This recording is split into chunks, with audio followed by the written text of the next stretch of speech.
السلام علیکم ناظرین، میں سید عامر حنیف، آپ دیکھ رہے ہیں گواہ نیوز۔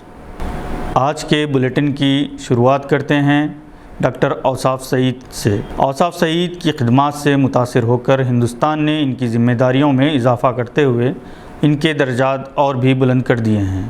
سعودی عرب میں مقبول ترین ہندوستانی سفیر کی حیثیت سے اپنی میعاد کی تکمیل کے بعد دکن کے مایانات سپوت اب دہلی میں وزارت خارجہ میں secretary for consular, passport, visa اور اوورسیز انڈین افیئرز کی حیثیت سے اگلے ماہ جائزہ لیں گے۔ سعودی عرب، متحدہ عرب امارات، قطر، کویت، بحرین، عمان، یمن اور عراق کے بشمول 22 ممالک ان کے دائرہ کار میں ہوں گے۔ نہیں، خلیجی تعاون کونسل، عرب لیگ اور مغربی یونین میں وہ اپنے ملک کی نمائندگی کریں گے۔ ان کا یہ نیا عہدہ سفیر کے عہدے کے مقابلے میں بہت زیادہ اعلیٰ ہے۔ عرب نیوز میں ممتاز صحیفہ نگار سراج وہاب نے جہاں اوصاف سعید کے نئے عہدے سے متعلق اطلاعات دی ہیں، وہیں بے مثال سفارتکار کو خراج تحسین بھی پیش کیا ہے۔ ڈاکٹر اوصاف سعید جہاں کہیں رہیں وہاں انہوں نے ہندوستان کے پرچم وقار کو سر بلند کیا، چاہے ڈنمارک، قطر، یمن ہو یا شکاگو۔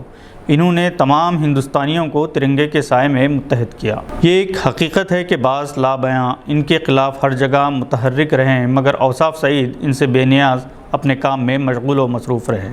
سعودی عرب کی ان کی 3 سالہ میعاد آزمائشی رہی۔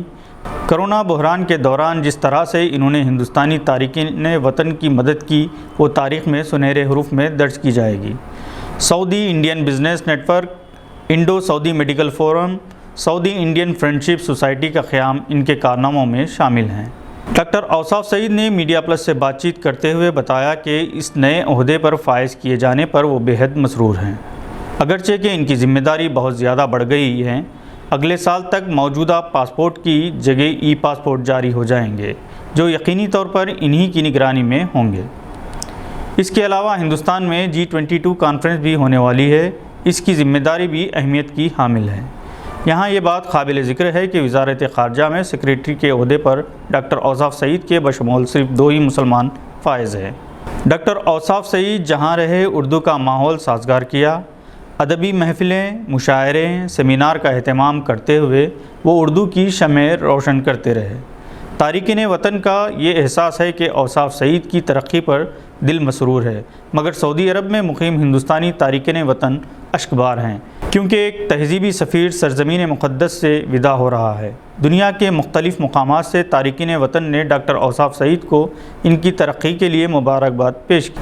Doctor Mohammed Qutub Uddin, doctor Tajammul Hussain, Iftikhar Sharif Chicago, Sultan Mazhar Uddin, doctor Mohammed Ashraf Ali, صدر all India united society Riyadh, Jalil Ansari, chairman vision NRI forum, Saudi Arab نے ڈاکٹر اوصاف سعید کو مبارکباد کے پیغامات روانہ کیے۔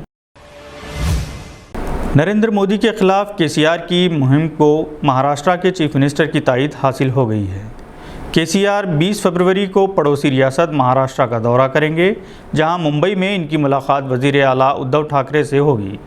سابق وزیر اعظم SD دیوے گوڑا نے چیف منسٹر کی جانب سے شروع کردہ اس لڑائی کی مکمل حمایت کا اعلان کرتے ہوئے KCR کو ملک میں فرقہ وارانہ سیاست کے خلاف لڑائی کا آغاز کرنے پر مبارکباد پیش کی اور ان کی تائید کی۔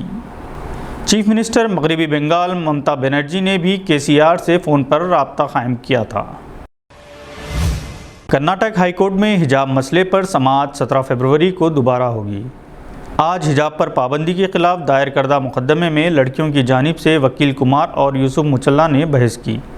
مسٹر کمار نے زبردست دلائل پیش کیے کہ جب کراس پہننے والی عیسائی لڑکی، منگل سوتر پہننے والی اور کڑا پہننے والی، بندی لگانے والی ہندو لڑکیوں کو کلاس سے باہر نہیں نکالا جاتا تو حجاب سے امتیاز کیوں؟ کرناٹک ایجوکیشن ایکٹ کے تحت یونیفارم میں تبدیلی کا نوٹس 1 سال پہلے دیا جانا چاہیے، اور کہیں بھی حجاب پر پابندی کا ذکر نہیں ہے۔ تلنگانہ وقف بورڈ کے رکن کے انتخابات کے لیے آج TRS پارٹی کی جانب سے رکن قانون ساز کونسل محمد فاروق حسین نے اپنا پرچہ نامزدگی داخل کر دیا ہے۔ تلنگانہ وقف بورڈ کی تشکیل جدید کے لیے 4 مختلف زمرہ جات کے 6 ارکان کے انتخاب کے لیے پرچہ جات نامزدگی داخل کرنے کی آخری تاریخ 17 فروری مقرر ہے۔ رکن پارلیمنٹ، ارکان مقننہ، متولی و مینیجنگ کمیٹی اور بار کونسل زمرہ جات کے لیے 6 ارکان کا رائے دہی کے ذریعے انتخاب ہوگا۔ ارکان مقننہ کے زمرے میں 2 اور متولی و مینیجنگ کمیٹی زمرے میں 2 ارکان کا انتخاب ہوگا۔ بار کونسل اور ارکان پارلیمنٹ زمرے سے ایک رکن کا انتخاب کیا جائے گا۔ مشہور گلوکار میوزک کمپوزر بپی لہری اب ہمارے بیچ نہیں رہے۔ آج 16 فروری کو ممبئی کے ایک ہاسپٹل میں انتقال ہو گیا۔ ان کی عمر 69 برس تھی۔ بپی لہری صحت کے کئی مسائل سے متاثر تھے۔ بپی لہری بالی ووڈ میں ڈسکو میوزک کو مقبول بنانے کے لیے یاد کیے جاتے ہیں۔ انہوں نے 1970 اور 80 کی دہائی کے اواخر میں چلتے چلتے، ڈسکو ڈانسر، نمک حلال، ڈانس اور شرابی جیسی کئی فلموں میں مقبول گیت دی۔ آج کے بلیٹن میں بس اتنا ہی۔ امید ہے کہ آپ نے ہمارے چینل کو سبسکرائب کر لیا ہوگا۔ بیل آئیکن دبانا نہ بھولیں۔ خدا حافظ۔